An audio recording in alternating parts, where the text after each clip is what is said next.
We made this. Engage!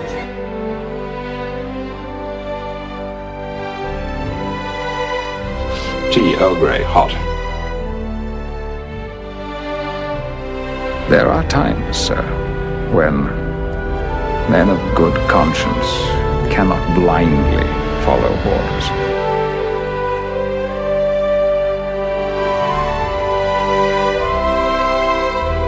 What we leave behind is not as important as how we live.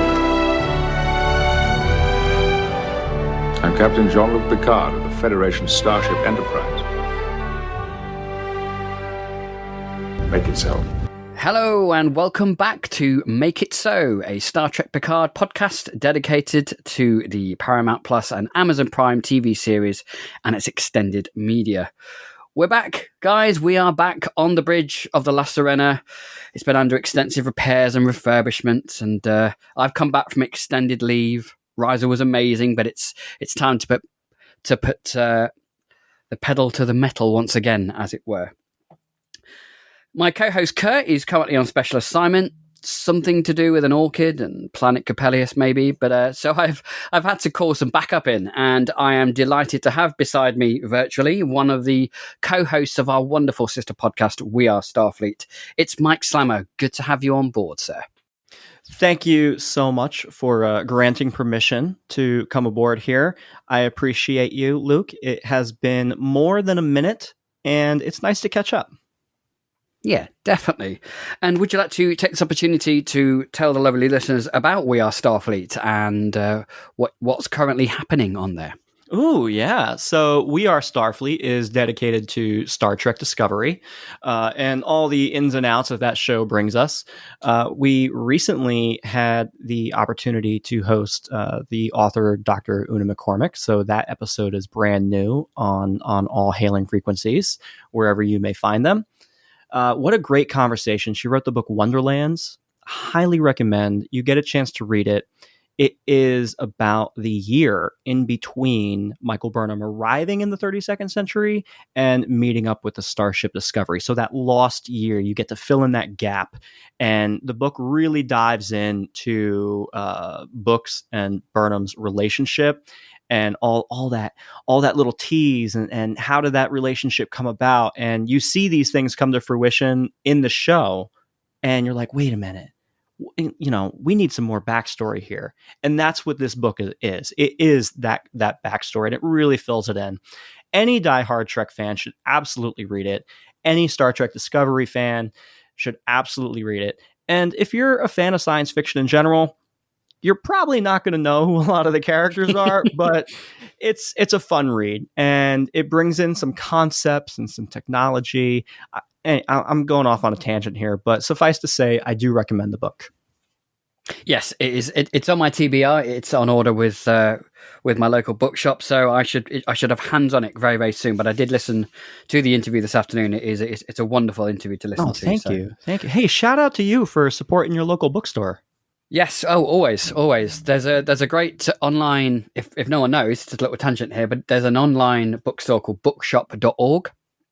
And for every book that you buy online at bookshop.org, it actually donates a certain amount of money to any independent bookstores that are in your area. So it's a great alternative to the behemoth that is Amazon. Yes. Any opportunity to not buy from that place, I take. Yeah, absolutely. So today then, Mike, we're here to discuss the first trailer. We had the teaser that had some lovely images, and we found out that Q was arriving, but we actually have our first trailer with actual footage. So we're going to kind of talk a little bit about that today and try and discern any clues of what we may be in for. So, I mean, what were your first impressions of the trailer? Because, I mean, in our Discord group, on our Star Trek Podverse community, the response was quite muted. Yes. I think that is very indicative of the modern Trek storytelling formula that they are currently using, wherein they are introducing these large season-long mysteries / threats to our heroes, if you will. And I think viewers are really, really quite tired of it. And I think this trailer kind of it gave people kind of what they wanted, but at the same time, it also gave them the thing that they're not asking for. Yeah, it is. I'm torn between two worlds here because I really, really enjoyed the first season of Star Trek Picard. I am very much aware of some of the writing issues that a lot of people, including a lot of our Star Trek friends, and We Made This, kind of brought up, and it had its problems. There was a couple of episodes that had some bad writing. There were some characterizations that I had issues with. But overall, I really enjoyed season one. And I actually recently rewatched it, and I think I have a newfound fondness for it. And I think I'm slightly more forgiving this second time round of what I was unhappy with the first time round. So there's not a lot that a 1 minute and 6 second trailer can really show you. Correct. And I think there is a little bit, in the general discourse and socials and stuff, I think there is a little bit of a hand waving dismissal of what they saw and of what season 2 could show us. There's been the word nostalgia thrown around and how retreading ground well trod is something that you just kind of hinted at there, which is something that it's something that people I think look as a kind of obstacle, as a hurdle to get brand new stories going forward. Yeah, I think you really nailed it right there with these storytelling devices. Of course, I mean, Captain Jean-Luc Picard, or now he's Admiral Jean-Luc Picard, right? Now, in season 2, the trailer shows that we may have a completely different type of or rank of Picard who's now going to go on this huge journey. And we're familiar with this character. We're familiar also with Q. We're familiar with some of these sets and some of these some of the iconography that they show in the trailer. But everything is slightly skewed and slightly off. And I think that's a really interesting take. And I don't want to take anything away from the work that everyone did on season 1 of Star Trek Picard. I thought, that story is told. For the most part, I enjoyed it, like you, in spite of a few things that we can quibble about.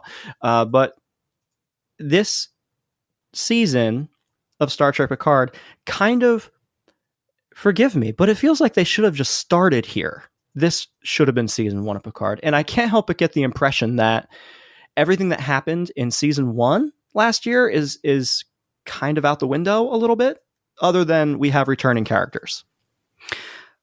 Do you know what? I think you may that you may be right, because if what we see of Seven of Nine or Annika, of what we see of her at the end of the trailer, suggests that this timeline that they have awoken in or appeared in, we're not sure how that's going to happen, but she has not encountered the Borg because she has no Borg implants. Now, if we track that, if she hadn't encountered the Borgs, then did the events in Q Who, at the TNG episode, did they happen? Was there an alternative to that? Did the Federation not meet the Borg, or have they got a completely different relationship with the Borg? So it puts everything into question, and thus does literally put season 1, if everything's changed, out the window as well, like you said. So since you brought it up, there is a lot of timey-wimey hubbub about that whole specific component. If you look at the timeline of Star Trek from Q Who to meeting Seven of Nine to First Contact, and never mind the air dates of these episodes, but the supposed dates of when they happen in universe. It's supposed to be that the Hansons are actually, Annika Hansen and her family are off, researching the Borg before the events of Q Who. But they get assimilated before the events, but the Borg don't actually know or really necessarily care about humanity or the Federation until the events of Q Who. So it's this throws everything into question now, right? So if the Hansons never went, then that means that 7 of 9 would never be assimilated. Annika Hansen would never be assimilated. 7 of 9 would never come to be. But then you have First Contact.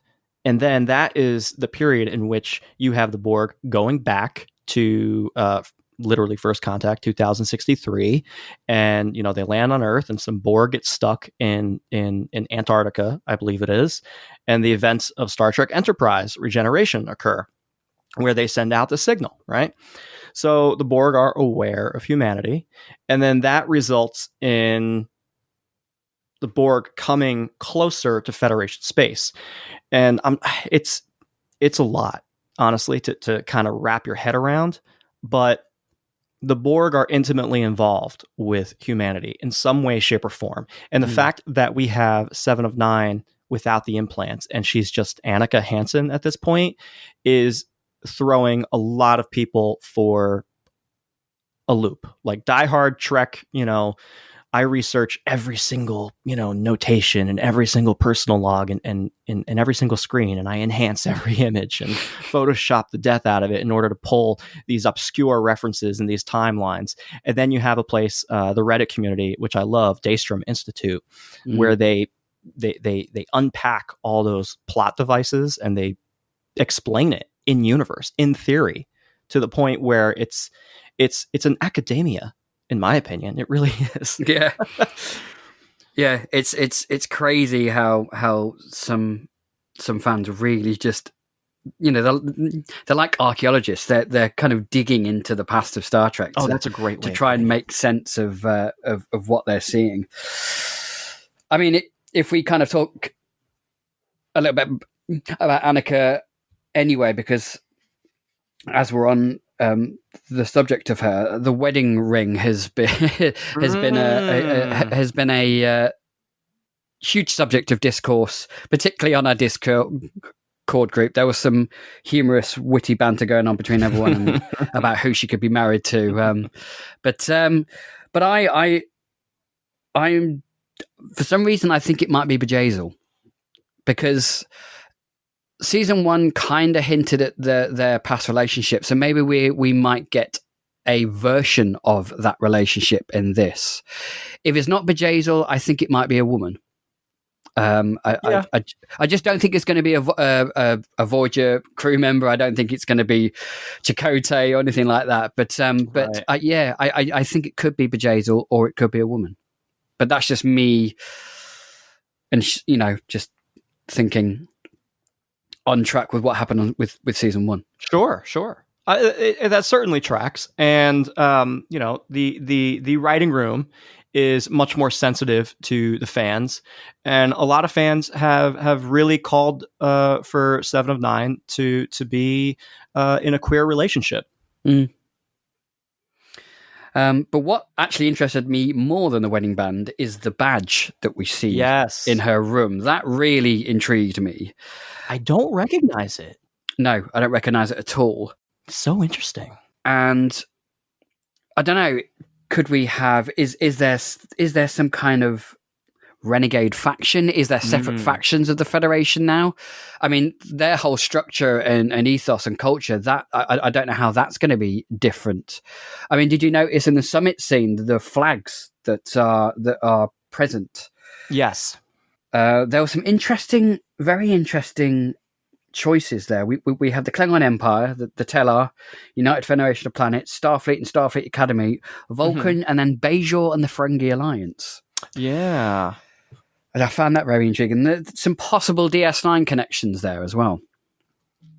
Well, it's inevitable. I think that Deep Space Nine as a Star Trek series has been so pivotal in building the Star Trek universe that to keep ignoring it in current modern Trek is doing a huge disservice to the rich lore of the universe. Yeah, definitely. I think it's about time. I know Lower Decks had some fun with some DS9 stuff, but I'd really like to see Picard and Discovery just pick up some events or themes or something that really pays tribute to DS9. What I think is interesting is that in Deep Space Nine, the Ferengi and Bajor were not members of the Federation. So seeing their flags at this summit really shows you that, yes, time has progressed and you have the Ferengi Alliance and the Bajor homeworld coming into play with the Federation. Now, of course, this one screen grab in the trailer does not necessarily mean that they actually joined the Federation, and this could just be, like the great G7 summit, here on Earth, where all members of the nation come around and they just have a big chat about world events. This could be a similar thing, like, hey, let's chat about the galaxy and how we're gonna deal with I don't know, if in case a Dominion pops up again. So it doesn't necessarily mean that they've actually joined. It's just that they're all in attendance. Yeah, and it's possible that it could be some kind of flashback, either in the prime timeline or an alternate timeline.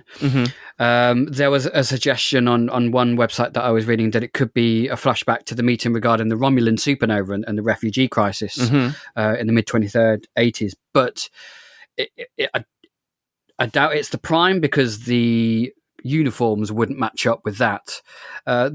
Interestingly, the dress uniform that Picard's wearing in that scene, I thought was quite reminiscent of the Lower Decks uniforms. But it also had shades of All Good Things uniforms as well. It was an interesting design. Yes, I can't help but think that if this is actually, like, let's consider for the moment that this is all prime timeline stuff, and going on that assumption, if Starfleet went through yet another uniform change, I mean, come on, guys. Can you stick with something here? We've had enough. Crazy. We've had enough uniform changes. The cosplayers are stoked, though. Oh yeah, definitely. And I think Lower Decks does it on purpose. They had so many different ones going because they're saying there's too many. Come on, guys. Yeah, so I mean, there's not a lot you could take from the trailer, but let's talk about Q for a minute. Sporting some very stylish facial hair, may I say, and sporting the silver fox look, which I think is a great look for him, to be perfectly honest. Great. He looks great. And there was a question of approaching the question of Q being older, because he's this supreme Q being, age and time is works completely differently for him. So I don't know if the show will tackle that or not.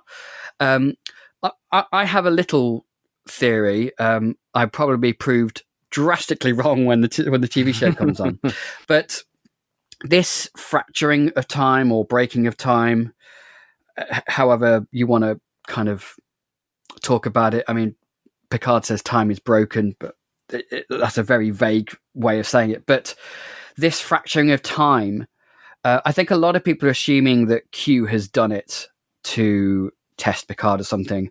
I think Q hasn't done it. I think this fracturing has been caused by something else, and Q is coming back to Picard, maybe to help Q put things back right, or maybe something Picard did in the past was a trigger for something that happened. But I don't think Q is the source of the problem or the source of time gone wrong. I think he has come back because he's panicking because this shouldn't have happened, and that maybe Q thinks Picard is the key to turning things back. But that's just a personal theory. Okay. I mean, okay. So first, I want to address the aging thing because it doesn't bother me. That's not the right phrase to use, but no. I do have to question why people are so up in arms and making such a big deal out of the aging. I mean, we're all aware that these are actors. Yeah. Like that. John Delancey's a real person who's going to physically age, and making a whole controversy is not the right word, but to bring it up constantly, like, oh, is he going to address the aging thing? Is he going to address the aging thing? And seeing it all over Twitter, all over Reddit, and fan forums, and in discussions, it is what it is, y'all. Like, it's fine. He can be whoever he wants to be. He looks great. I mean, he does look great. You know, he's clearly working out. I mean, he kind of looks like a vampire. Like, maybe he's got some secret that we don't know about, and maybe that's the controversy everyone's referring to, is how he can look so damn good. If we could all be so lucky. But to your theory, Gene Roddenberry, one of his golden rules was that conflict always had to be external, right? Like, it couldn't be internal. You couldn't have, the main drama being between the two people on the show. It always had to be humanity fighting outward, because we were already connected and we had already resolved most of those issues, right? And as Trek has evolved and we've started to incorporate many of the real life drama that can occur between actual people, which I think it's made the show all the better for it. Yeah. But I think you're onto something, because historically speaking, all the major threats have largely been external. And outside of, I think it was season 1 where you had the parasites, that was where the main source of conflict came from. So if Q is coming in to Picard and says, hey, listen, I need my old pal Jean-Luc back in the seat, and I only trust Picard to help me with this because he's my best friend, right? Maybe it's some cosmic fluctuation. Could it have something to do with a temporal anomaly that they solved in All Good Things? Could be. We don't know. But honestly, I think you're onto something there. Because I know a lot of people have dropped the name Tapestry, the TNG season 6 episode. And I can definitely see why people are doing that. But I think there's a very significant difference in that in Tapestry, only Picard knew or was aware of the time shift that he had of going back, and he was the only one who was affected by Q resetting his kind of timeline. In this, a lot more people seem to be aware of themselves being different in a different time. You had Rios. There's a quick shot of Rios who looks very confused that he's got an insignia comm badge and that he's wearing some fingerless gloves. He looks confused, and of course, you've got Annika waking up very confused that she's got no Borg implants. So I think the general theme of Tapestry will probably be re-explored, but I think we're going to go down a different route here. I'm hoping we go down a different route, because I really don't want a retread of a retread. But of course, there's these ideas, these concepts and ideas. Science fiction always reuses, recycles, revamps concepts, tropes and ideas. Authors and writers have done it for hundreds of years. Mary Shelley's Frankenstein, 1818, Journey to the Centre of the Earth, it was 1864, The Time Machine, 1895. These ideas have been recycled. If it's executed well and written well, I don't mind that we retread an idea that's been done before. Yes. I think, interestingly enough, in my conversation with Una on my podcast, she had mentioned that the role of science fiction isn't just to show what could be, it's to show the best of us. It's to show the best of who we can possibly be. And when I think about our modern Trek showcasing these great big threats and calamities that approach us and only our heroes can save the day, I do think that leaning hard on a dystopian element and leaning hard on retreading some old ground just for the sake of it being familiar it's a little bit of a letdown. Bit of a letdown, right? Like you said, if it's done well, if it's done with care and with love, then yes, it can be very rewarding to maybe revisit some of those same sets, to revisit some of those same themes. But I don't want it to be a one-to-one retread. No. And I know that many fans are asking for, well, where's the Enterprise? Where's Captain Worf? Where's Captain LaForge? I also would love to know, because I'm a fan, don't get me wrong, but I don't want them just shoehorned in just for the sake of it being, having the band back together. I want them to have their own stories as well. So, hey, Michael Dorn, if you're listening, I'd love to have a Captain Worf show. I'm right there with you. Yeah, definitely. I mean, of course, the trailer's not going to show any TNG cameos that may be possible. I think Geordi LaForge is a given. I think he's going to turn up in this one at some point. I know that Jonathan's already said that. I think him and Whoopi Goldberg and Councillor Troy. Yes.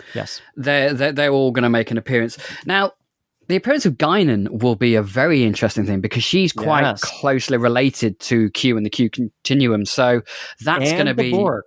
And the Borg. So this triumvirate of connections, I think. I'm cautiously excited about Picard season 2. I think more than some. But the fact that those three factors are in this, if they get it right, this could be really, really good. If they get it right. Yes.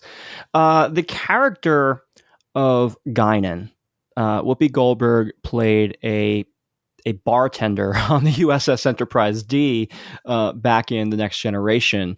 Her race was the Elorian, and they were... if you go on Memory Alpha, you can read all about the race, but they're basically really good listeners. They're really good empaths, right? And it seems that they're connected to the universe in a way that others aren't. So they can kind of sense when things are off, when things are wrong.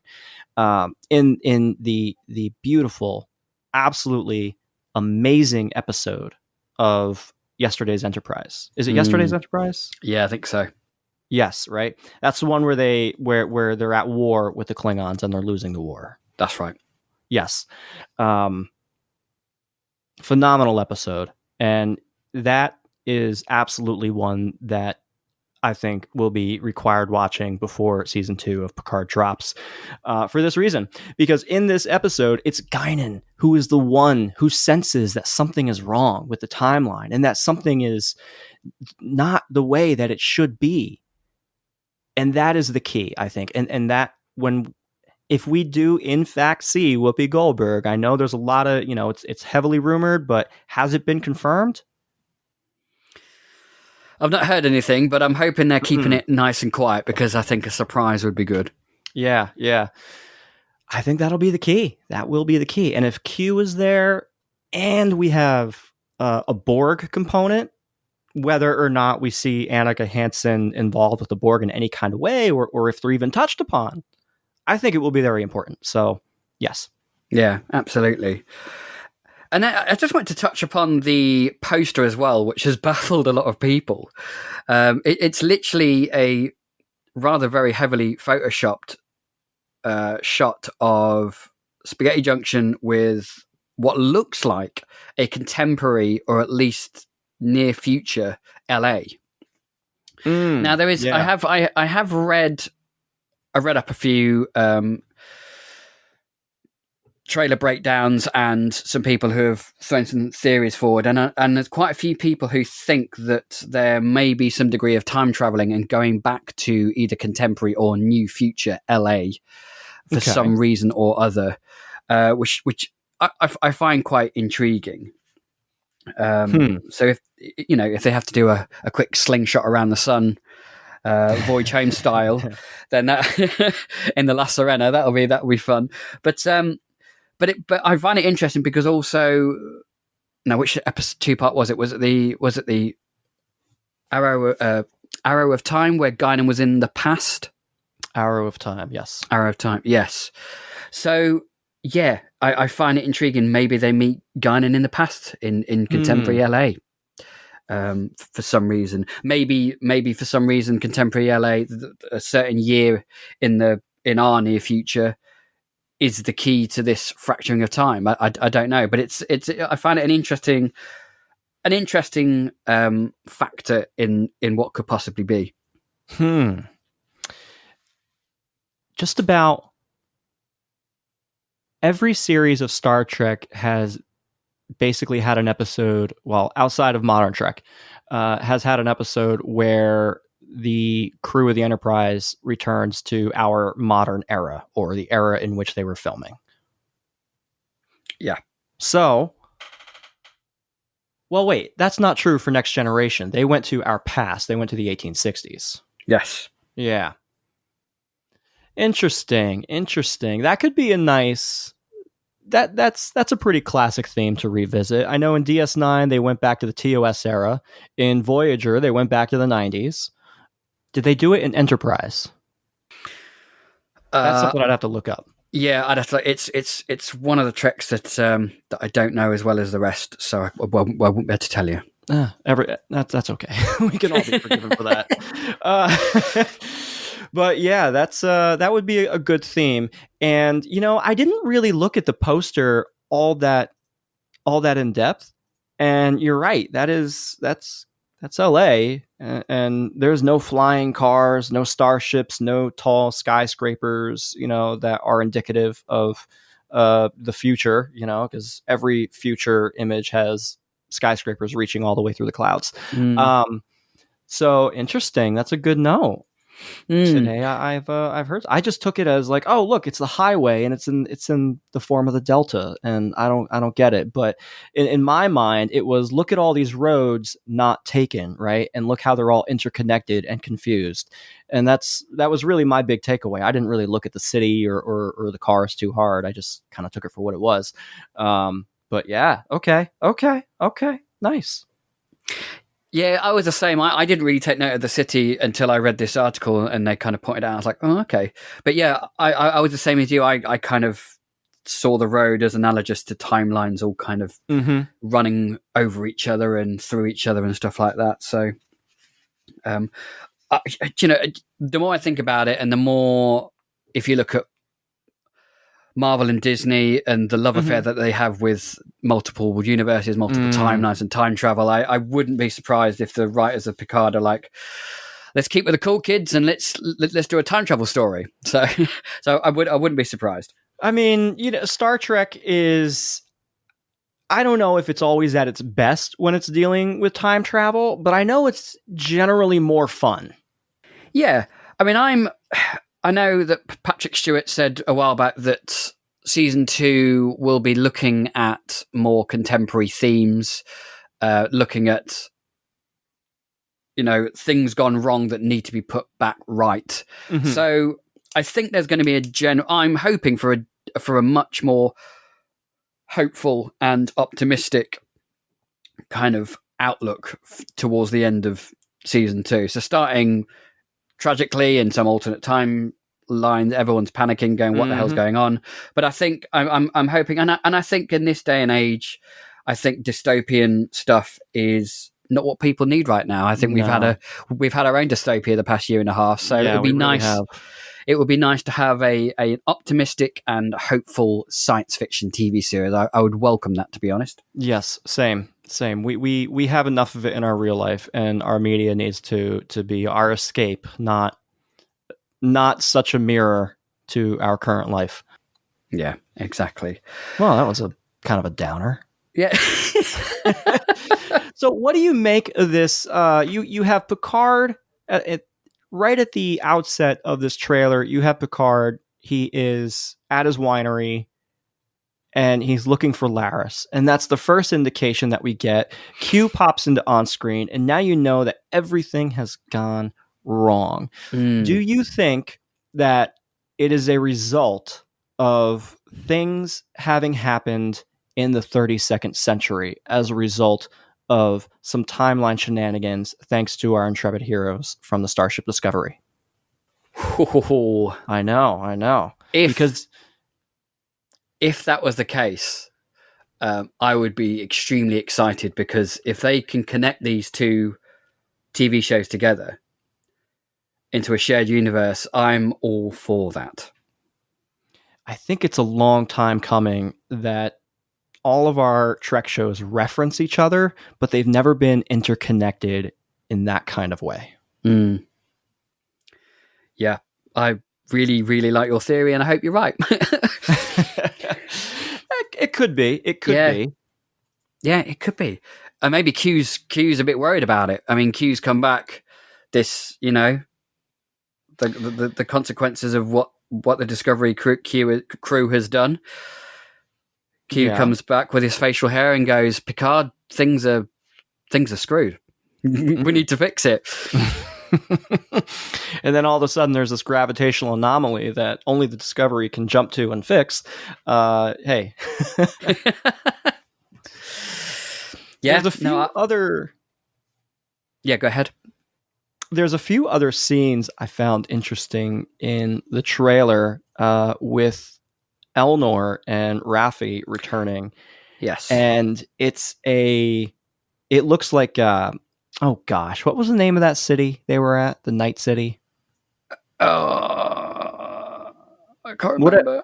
Whatever that city was that they landed at with the gangster planet. Yes. It looks like it's that planet. And it could be any dystopian futuristic city. Of course, everyone's wearing black leather. They've got long hair. They've got big devices on them. But there definitely seems to be a suggestion, and this is also tying into to Rios's look, his general appearance, and his vibe. He's got the fingerless gloves, right? And he's got on the run. Yeah. Are they on the run? Are they on the outs? Rios has a comm badge, but it doesn't look like a typical comm badge. It looks very, very triangular. Yeah, it's very edgy and blade-like. Yeah. Which could possibly point to something that's not as pure and good as the Federation. It could be an offshoot, it could be a renegade faction. It's interesting because I'm just looking at a close-up of his badge, and there is a kind of mark across it which could signify rank. And he's got one line which could indicate rank of lieutenant. And that'd be interesting for Rios as a character if that's the case. Yeah, he was a commander back in Starfleet prior to the events of season 1 Star Trek Picard. Yeah.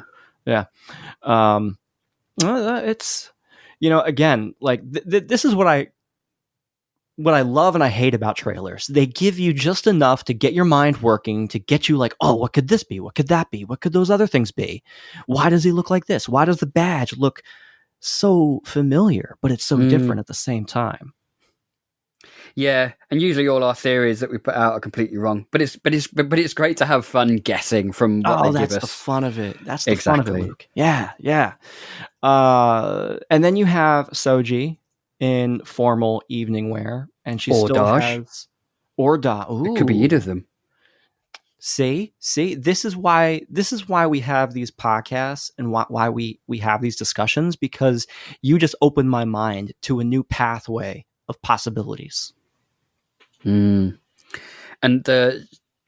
she wears a pin, which is the 2 circles, which represent the fractal neuronic cloning. So they both exist, or one of them at least exists in this. Whether it's a new timeline or the prime timeline, we don't know. Yeah. One of the breakdowns that I had read had very eagle-eyed noticed that she had initially worn it as a necklace and now it's a pin. So could it just be an evolution of her own aesthetic, or is it, completely different? It's a lot of questions. I don't know, We want to get you to watch the series. That's exactly. I mean, yeah, of course we're going to watch. And I think if you actually get down to it and start pulling it apart like we do, I think it is more interesting than people originally kind of went, meh. But if you start looking at it and thinking about it, there's a lot of questions and a lot of theories that you can pull up from this 1 minute, 6 second trailer. And that's the beauty. Another scene that I found interesting is when they quickly snapped and you're looking up at some buildings through a tree. And I went back to Picard and Boothby at Starfleet Academy hanging out at the big tree.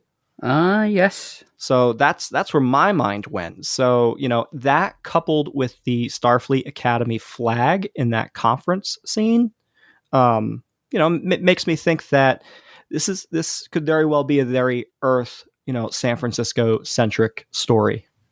Yeah. I think it will be Earth-centric, and I think some of the Earth-centric stuff could be in the past. Mm-hmm.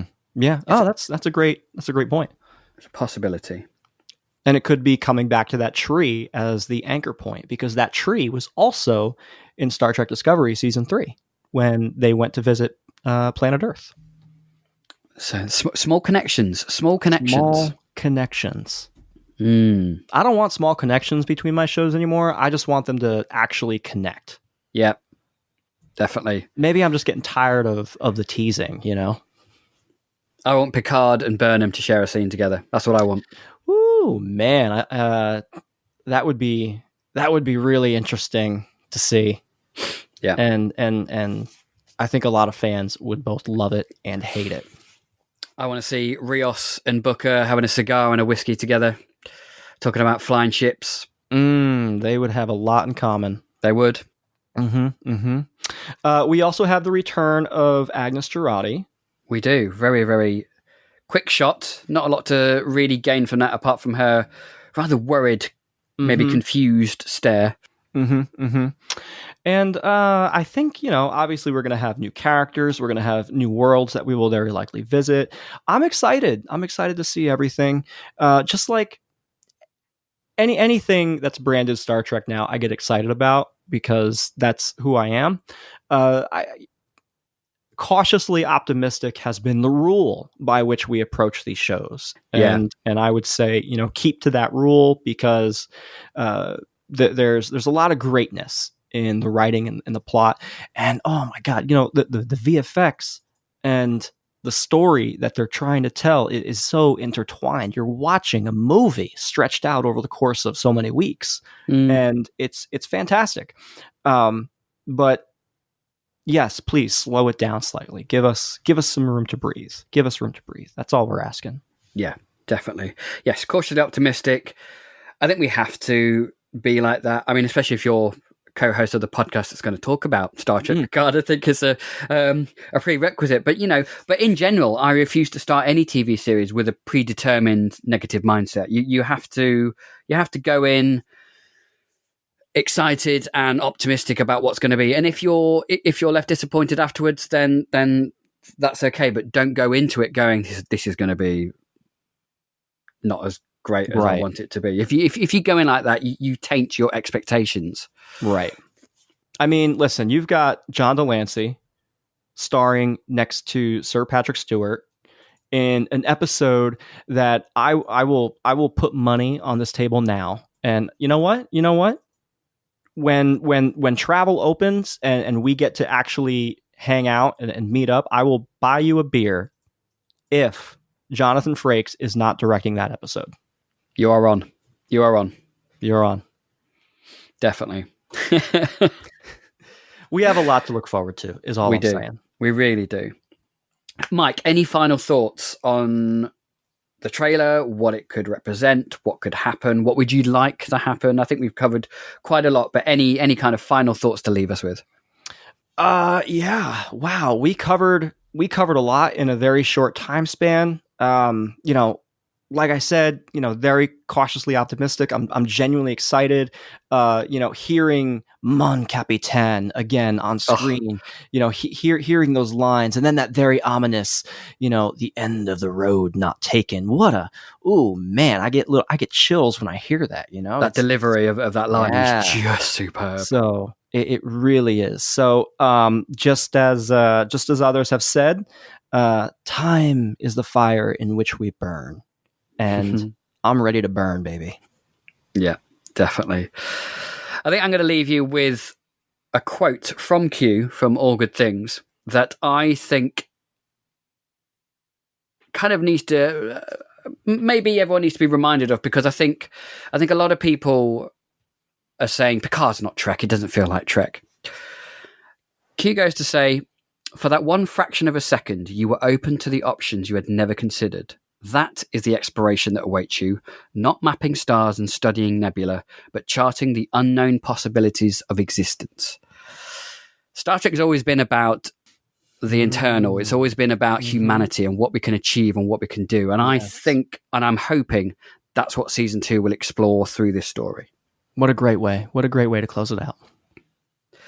So, Mike, thank you very much for jumping on board the bridge today to help me discuss this season 2 trailer. Absolutely. Thank you for having me. And folks, if you want to follow along, you can check us out on Twitter at StarfleetPod. You can indeed. And would you like to tell the lovely people where else they can find you if they'd like to find you? Oh, well, if you want to get in touch with me personally because you love the sound of my voice, or perhaps you hated it and you want to make sure you can mute me on all services, it's at Mike Slamer on Twitter. You can, like I said, you can follow the show. We Are Starfleet at Starfleet Pod on Twitter and Instagram. And that's it. I'm also a musician. I'll be putting out some music soon, so you can follow my Instagram dedicated to that at Mike Slamer Music. And that's all I really got for you. I mean, I never really know how to just like explicitly promote myself, so I kind of get locked in this repeated mode of like, oh, what do I have? Oh my gosh. I got to get better at that, but yeah. Oh dear. You can find me personally on Twitter at Luke_Winch. I host or co-host several other podcasts on the We Made This network at the minute. I host a podcast all about the TV series Fringe, which is called Observing the Pattern. We are deep within season 3 at the minute. I recently interviewed the musical composer of Fringe, Chris Tilton. That was a fascinating discussion. You can listen to that at the minute. As we mentioned earlier on, Lower Decks is coming back in August. Me and Craig will be helming our podcast Rarely Going for that one. So we should be back to discuss the animated series there. And then, of course, you can find us at Make It So, which is Twitter at Jean-Luc Podard. And you can find all our podcasts on the We Made This network. Oh, yeah. If you guys are into Batman, I also have a Batman-oriented podcast called Gotham University, also available on the We Made This network. If you listen to our latest episode, we get into some very mature themes regarding sex. And that's okay. That's okay. But please enjoy. Would love. We're a relatively new pod on the network, and we appreciate all feedback. Excellent. Is that the Batman Catwoman fiasco? Yes. Okay. Yeah. I need to listen to that. Yeah, it's really good. Something that my partner brought up to me. She said that we definitely missed one important note, in that the controversy surrounding Batman and Catwoman isn't necessarily about sex per se, but it's about the fact that Bruce Wayne is, spoiler alert, is going down on Selena Kyle, and that it's about her pleasure and it's about servicing her. And that flies in the face of the patriarchy. And that's why people are mad about it. So, right. Okay. Yes. Which is a very, very interesting thought. So anyways, you might have to put a disclaimer on your episode release now that I just said that. I don't know how the rules work in podcasting. To me, it's just a conversation, but who knows? I'm sure it'll be fine. Yeah, so you can find all our podcasts on the We Made This network at wemadethisnetwork.com. We are a network that has a great crew of people. Everything from TV, film, music to pop culture, you can find it there. So please come and give us a visit. So, Mike, since you are at the helm, will you set our course? Course laid in, Captain. And engage. Elsewhere on We Made This. Real Talk, the We Made This movie show. I watched Rabid Grannies on YouTube for free, and it's got hundreds of thousands of watches. And these are things that they've already made their profit from. So these old films, the Troma just stuck them all up and made some extra money off them, and bravo, because they weren't making money from these extortionate eBay sales, but they made money from the free views on YouTube. So I think that's ace. I think bringing those ludicrous films to a new generation, or indeed an old generation who don't want to pay insane amounts, is nothing but a positive thing. Yeah, exactly. Yeah, I didn't know about that. We dig music. I need to be very careful this month who I slag off. In the 1968 episode, I slagged off Nick Kamen, and he died. Did you f***ing kill him? Yes, I killed Nick Kamen. Did you kill him with your thirst? Just imagining him in that advert? Your weird, thirsty thoughts just finally did for him. You do realise, Tracy, I've just recorded your confession and I will be sending it to the authorities. Yeah, try not to kill anyone, Tracy. I'll For fuck's try. sake. The time is now. A Millennium podcast. But my whole world fell apart. And all they could do, the whole universe, was to silently move on. A quote from author and poet Khadija Rupa. There's one thing about trauma that's especially cruel. It's not the physical and psychological scars you'll have to carry with you your entire life. And it's not the friendships or relationships that may end because of the emotional ramifications as a result of it. It's that life goes on. Check out all of these shows and more on the We Made This podcast network.